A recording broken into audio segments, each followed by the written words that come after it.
My name is Margaret Wilson. Most people call me Maggie. I am 68 years old, and I never imagined that at this stage of my life, I would be sleeping in the front seat of my car, counting breaths to stay warm, wondering how a lifetime of sacrifice could end in silence. Before I tell you how that happened, let me ask you something. If you lost everything tomorrow, your home, your savings, your sense of safety, would your family open the door for you? Or tell you to wait a little longer? If stories about family, betrayal, and quiet strength speak to you, please take a moment to like this video, leave a comment, and subscribe. Your voice matters more than you know. Now let me take you back to the moment my life began to unravel.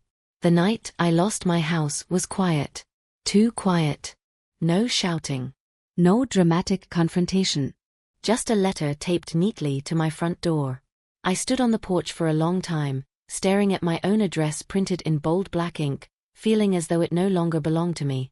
Notice of foreclosure. 3 words that erased 42 years of memories. Inside that house, I had raised my daughter. Inside that house, I had nursed my husband through cancer. Inside that house, I had learned how to be alone after burying him. And now, the house was no longer mine. I packed what I could fit into 2 suitcases and a cardboard box. Photo albums. A few clothes. My husband's old watch. The ceramic mug my daughter made me in 2nd grade. Everything else stayed behind. I locked the door one last time. And then I sat in my car in the driveway, gripping the steering wheel, realizing I had nowhere to go. People often assume losing a home happens all at once. It does not. It happens slowly. First, my husband got sick. Then the medical bills started piling up.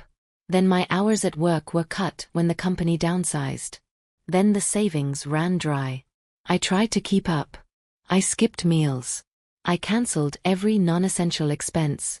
I sold my jewelry. I borrowed against the house I loved. But grief is expensive. And being alone at 65 is even more expensive.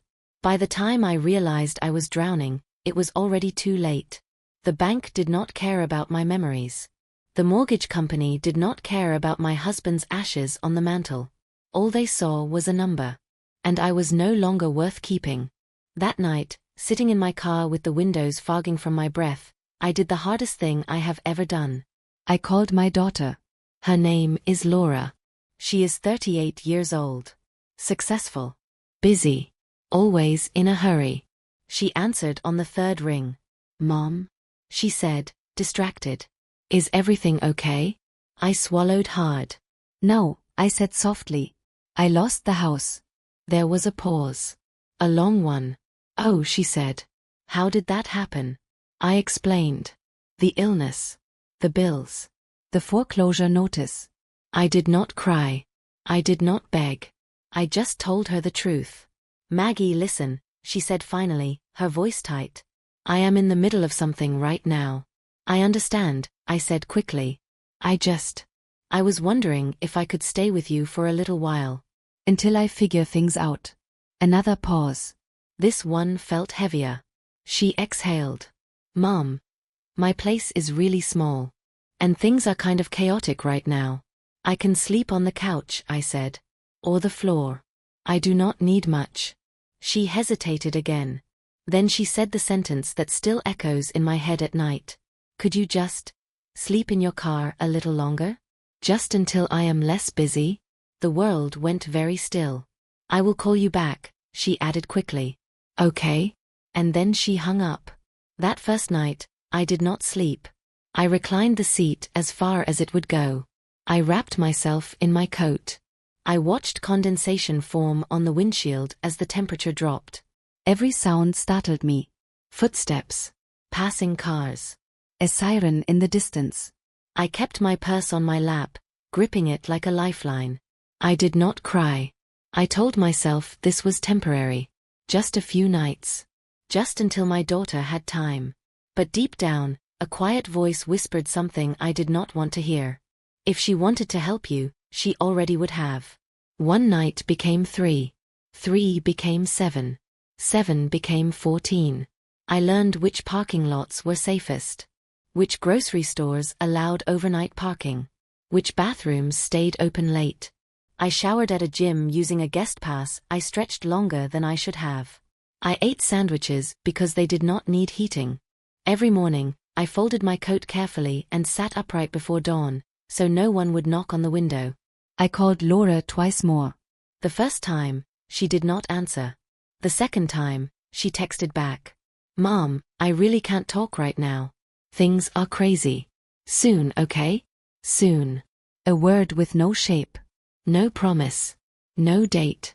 I stopped calling after that.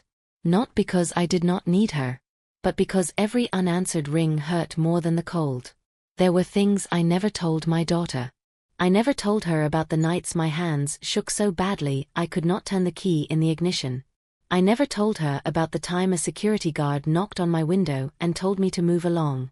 I never told her how humiliating it felt to brush my teeth in a gas station bathroom, pretending I belonged there. I never told her how lonely it is to be surrounded by people all day, and have no one to go home to. I told myself she did not need that weight. She had her life, her career, her priorities. And maybe, just maybe, I was no longer one of them. One evening, as the sun sank low and painted the parking lot in orange light, a woman approached my car. She was about my age. "Are you okay?" she asked gently. I hesitated, then nodded. "I see you here a lot," she said. "I just wanted to make sure you're safe." Safe. The word nearly broke me. "Yes," I said quietly. "I am." She smiled sadly. "If you ever need anything, I work at the shelter on Maple Street. No pressure." She handed me a card and walked away. I stared at that card for a long time. A stranger had noticed me. My own daughter had not. 3 weeks after I lost my house, my phone buzzed. A message from Laura. "Mom, can you stop by tomorrow? We need to talk." No apology. No concern. Just a request. I stared at the screen, my heart pounding. Maybe this was it. Maybe she was finally ready. I typed back. "Of course." That night, I slept even less than usual. Because hope, when it has been starved, is a dangerous thing. As I sat there in my car, watching the city lights flicker on one by one, I did not yet know that everything was about to change. I did not know that my silence had been noticed by someone else. I did not know that my daughter was about to face a truth she had avoided for far too long. And I did not know that the choice she made next would shape the rest of our lives. All I knew was this. I had lost my house. I had lost my safety. And somehow, I had lost my place in my daughter's world.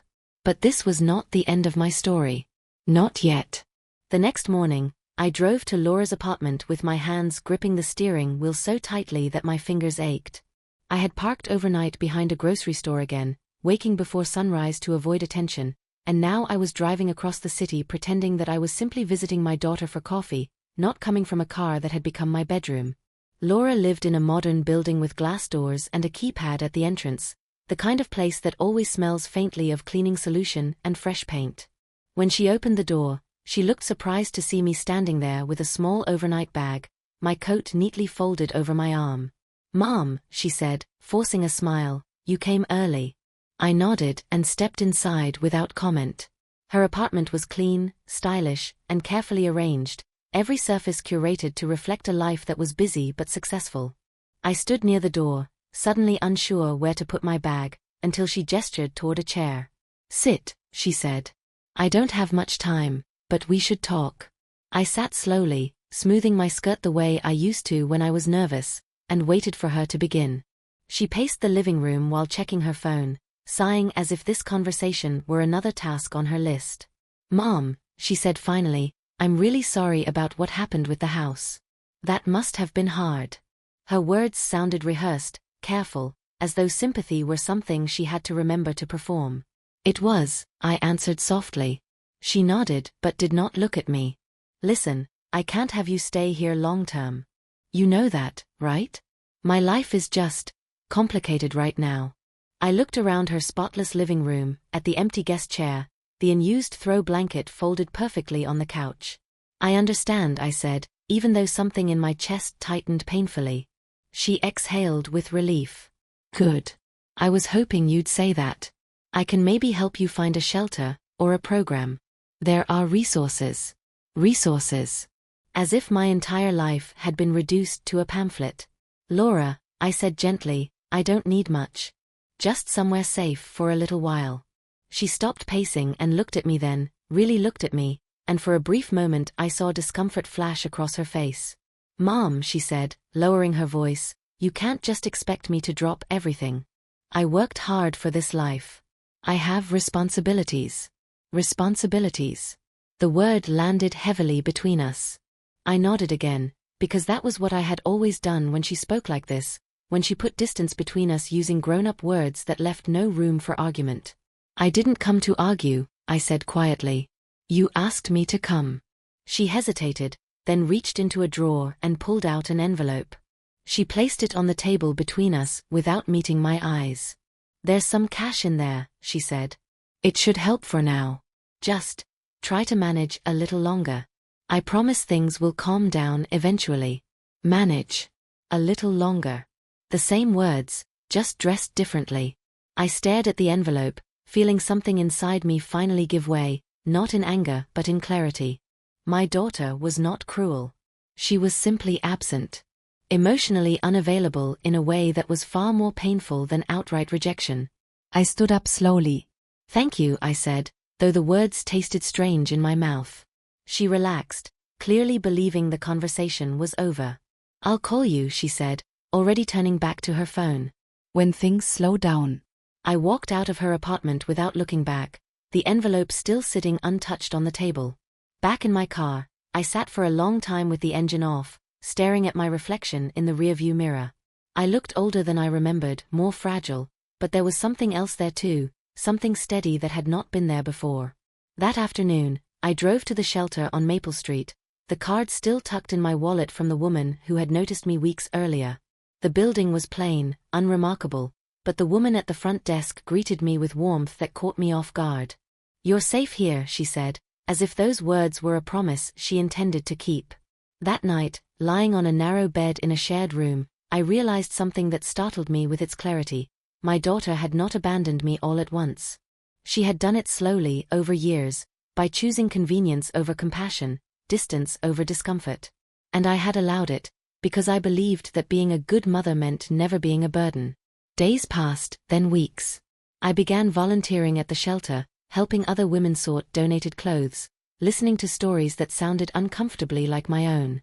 I found myself laughing sometimes, quietly, surprised that joy could still exist in such a place. Laura did not call. I did not call her either. Silence settled between us, thick and heavy, but for the first time, it was not mine alone to carry. Then one evening, as I was folding blankets in the common room, the shelter coordinator approached me with a look I couldn't read. Margaret, she said gently, your daughter is here. My heart lurched. Laura stood near the entrance, her face pale, her eyes scanning the room as if she had stepped into a world she never imagined touching her life. When she saw me, her expression changed, something like shock crossing her face. Mom, she whispered, her voice breaking. I didn't know. I didn't think. I looked at her calmly, noticing for the first time how young she seemed, how unprepared she was for the weight of reality. You didn't ask, I said quietly. The words were not angry, just true. Tears welled in her eyes as she took in the rows of beds, the women moving softly around us. Why didn't you tell me it was this bad? She asked. I held her gaze. You told me to sleep in my car a little longer, I said. So I did. Then I learned how to stand on my own again. She began to cry then, openly, the sound raw and unfiltered, and for a moment I felt the familiar instinct to comfort her, to make it better. But I stayed where I was.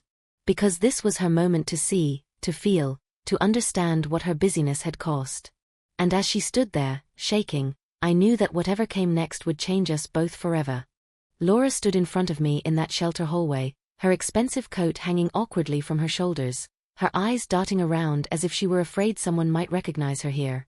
I could see shame settling into her posture, bending her slightly forward, the way guilt always does when it finally arrives. Mom, she said again, quieter this time, why didn't you tell me you were staying here? I took a slow breath before answering, feeling the weight of every cold night, every ignored call, Every moment I had sat alone in my car convincing myself that this was temporary. Because you were busy, I said calmly.